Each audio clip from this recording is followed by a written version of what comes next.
గోవింద గోవింద ఘోషతో తన గుడికి గుని వచ్చ భక్తులను గోవిందుడే ముడుపులను గైకొని ముక్కులను చెల్లించ పక్కనే నిలిచి ఆ పరమాత్ముడే అలమేలు మంగమ్మ అమ్మయై వచ్చి తల నీలాలనిప్పించే తన స్వామికి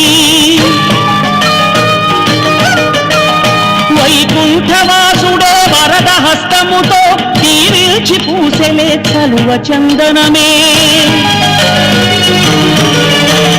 ఋషులకే కలుగదు భాగ్యము ఈ పసివారి బ్రతుకులే ధన్యము అమ్మని నాన్నని కలపాలని మది నమ్మి పూనిన వ్రత దీక్ష